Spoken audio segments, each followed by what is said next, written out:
Welcome to Turning Tuesday. This week I am playing with a bit of Sheoak. So this is Casuarina, or the River Sheoak from Mudgee. And this one I was having a little bit of fun. So this is just before Easter when I made this. And I was going up to spend some time with the family. And I decided to make my 2-year-old niece a little present. And I don't know how it's going to go down with the parents, so you might have to let me know how you think that'll go.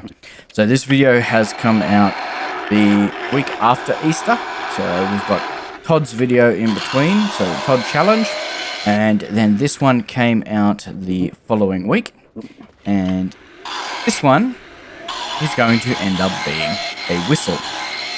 So a little bit of fun practice with the skew, and I think I got the spindle gouge out for a little while, but yeah. I'd never made a whistle before, but had a little bit of fun. So, spindle gouge, the skews, and my chisels. I had a little saw. My little saw I pulled out just to have a little bit of fun.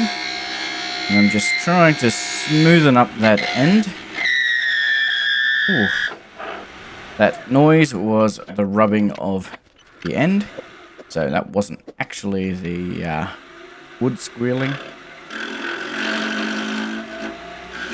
Now I'm just giving it a little true up, because you can see that little wobble there.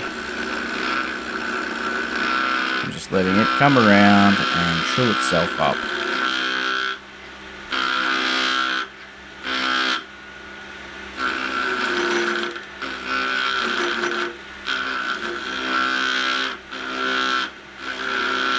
Just some really light, gentle cuts. And I need to drop that to rest a little bit before I continue on. Alright, so I've extended out. I've thrown in the Jacob's chuck. I'm drilling a 7mm hole. And I really don't enjoy that squeal. So, getting that through, and what happened there was I wound back too much and it let go of the Jacob's chuck. So it was spinning with the piece. And all the way down. Beautiful. Coming back with some center support there. And I'm just marked out. Yep, that'll be my max length. And then about the ratio for where I'm going to do the whistle cutout. As you can see, there's some absolutely gorgeous patterns running through this wood. This is what the Sheoak is really known for, other than being a really dense hardwood. It is just filled with such gorgeous figure and all kinds of patterns throughout all of the lovely pieces. So basically, this gives you similar effect as the silky, but it's still dramatically different. And I don't think there's another wood that matches Casuarina for having so many grain features. I just started that little cut and then got it going. Coming in with the chisel now. And took a little bit too much of a chunk, and so I got impatient and went and got my mallet.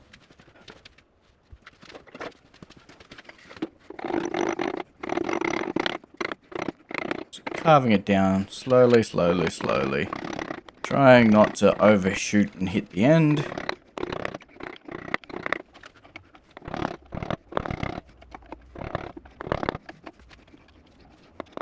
And we can now see that little piece starting to come through. So you can see that central hole. And I'm just doing a little bit of a clean-up job on the corners. There's a little bit of extra tear out on one of the corners. I'm not overly worried about, and I will just fix that up. And I'm going to come in here with a bastard rasp and clean up the flat side. And pretty happy with how that is, and everything else will get fixed with turning. That whistle section has come out quite nicely. So, next I think I'm going to switch over to spindle gouge, do the whistle head, and then start working towards the body.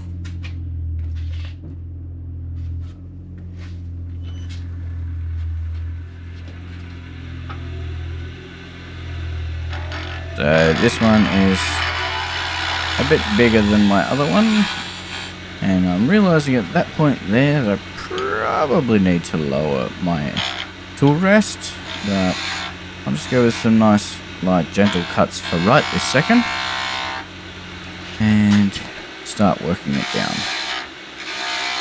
So I've just switched hands there.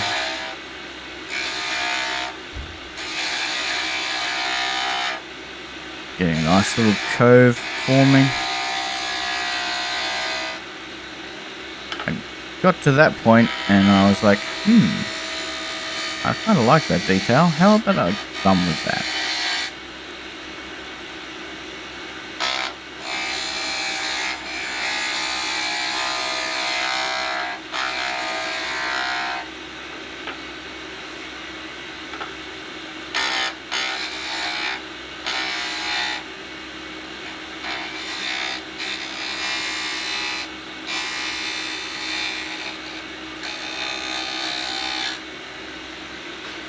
Just noticing I can see the ghosting from the back angle there. You can see the ghosting of that whistle section. It's quite interesting to watch.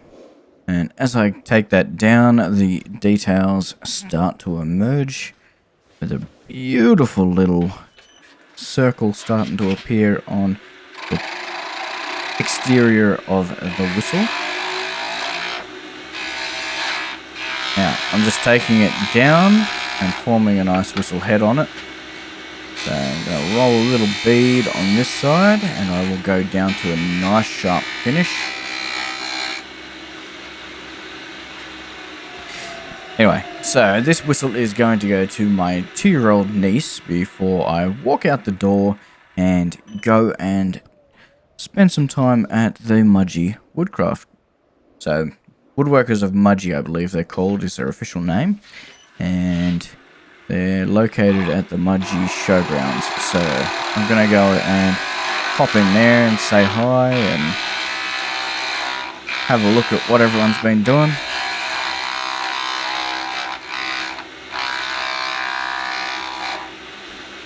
When I travel, I do like to see what the local clubs have been up to and what they've got on at the time that I'm there.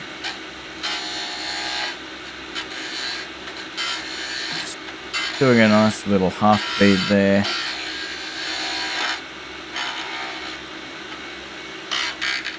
Not a great angle of seeing what my tool's doing, but I'm just brushing with almost a shear scrape. Just creating that little bead and bringing that down a little bit more before coming down and giving it a proper cove. Blend the two together, and that's come out quite nice. So next I will start bringing the body down. I don't know why I'm using a spindle gouge for this and not the skew. I think it was just the tool in my hand and I knew it would work.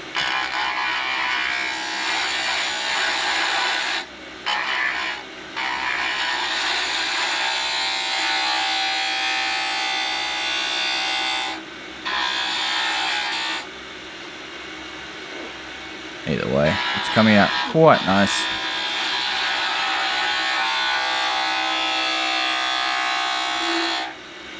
Now, as you can see, I was dipping the tool down quite a ways there. I really should have lowered that tool rest.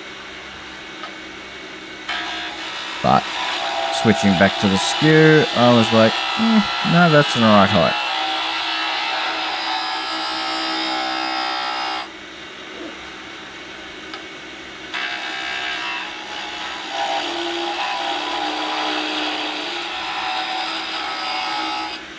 This is making some very interesting noises with the harmonics.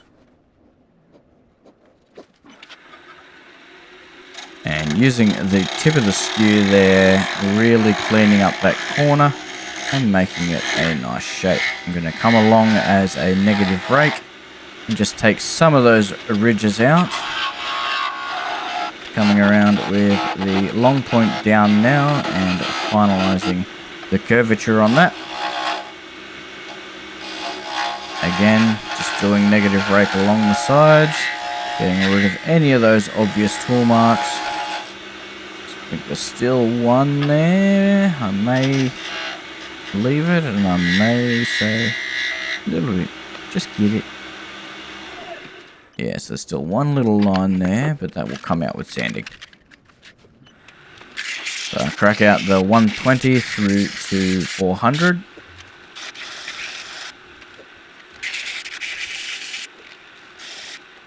So I start with it flat, get it as good as possible. I go left and right, and I roll it into a nice tight knot to do around that cove. Going left and right to blend it in with the grain fibers.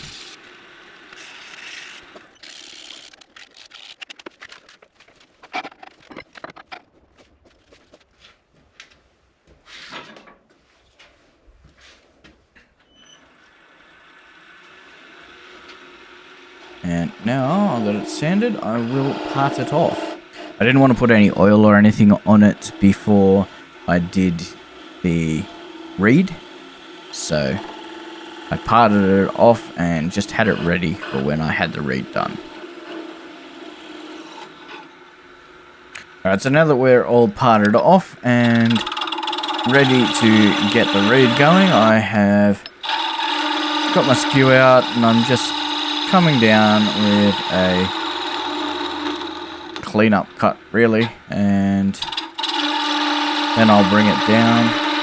And I got to a point here where I noticed the harmonics really badly, so I believe I'm going to bring the tailstock up just for additional support.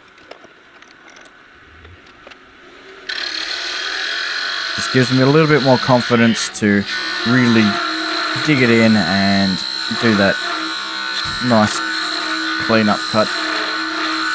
So doing a plunge cut. Just trying to get as much of it away as possible.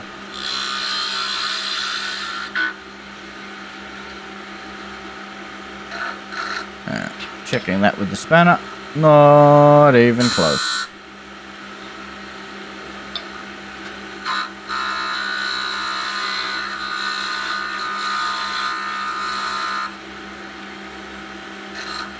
I just want to get one section down. And it's not far off, but it's still not quite there. So then I'll come in and I'll just take all of it down to that current height, and then I should do the same again.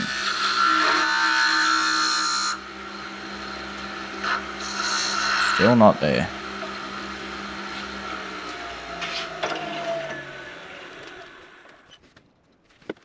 So I took the tailstock away, tried a test fit, doesn't quite go.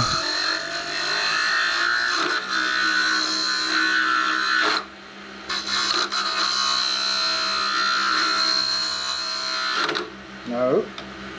And just there, I got a really nasty catch, and I was not very happy with it. So I went and grabbed one of my other skews that has more of a radius on it. And ooh, we're getting really close now.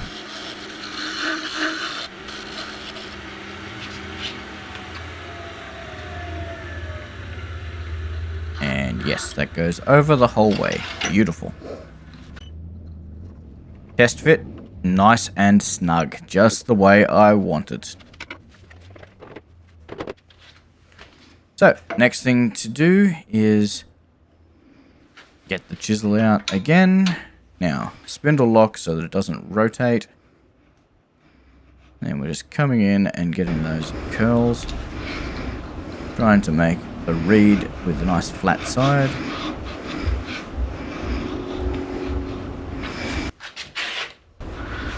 I did this for a while. I will speed up for some of these. Some of them are quite satisfying. Quite satisfying indeed. And I don't do a lot of chisel work. I'm not overly confident with them. But these little light, gentle cuts, just slowly working along that reed, was a lot of fun. Watching the video playback, I really enjoyed that. Beautiful little curlies.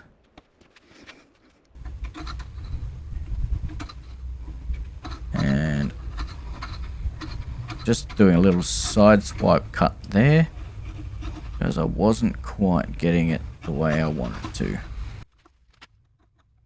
And just cleaning it up.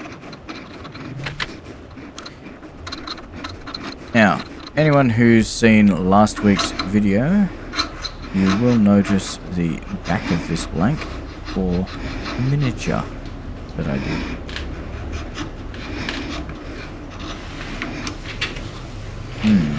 Those curls. It's not quite flat yet, but it'll get there. Test fit. So at this point, I was like, there isn't much airflow there. That's not going to work for a whistle.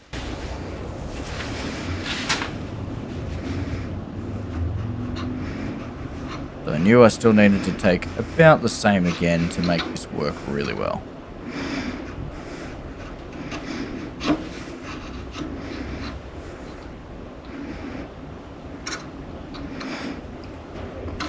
Now I'm trying to start the cut at the far end so that it's nice and flat the whole length.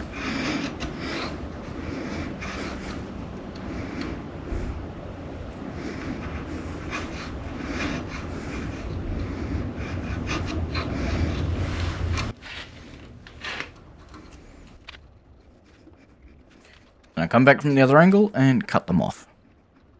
And that's come up quite nice. And now I'll go to part it and make an absolute ass of myself.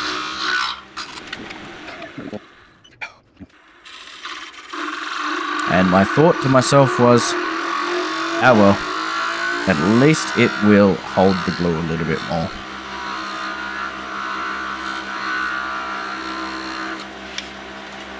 That went flying up, up and away. It landed just to the left of the right hand leg. Took me a good 5 minutes to find it though. Anyway, so I'm just using a chisel to clean off the bottom and give it a little test blow while I'm there. And just making sure where I parted it off was nice and smooth, sanded it up to 400. And then I sanded the mouthpiece. As you can hear, it's certainly whistling. And just in case you missed it,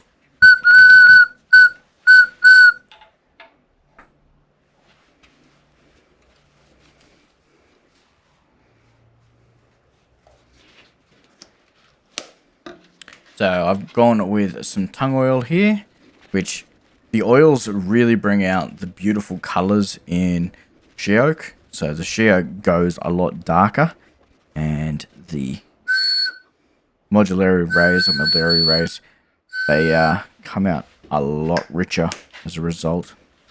And there's some beautiful chatoyance in here. As I rotate it around, it does shift in color. Moving into the photos here, and as you can see, the beautiful lace that forms on that Sheoak and the Mudgee rays that form, which is where it gets its oak name, even though it's not actually an oak. Anyway, thanks for watching.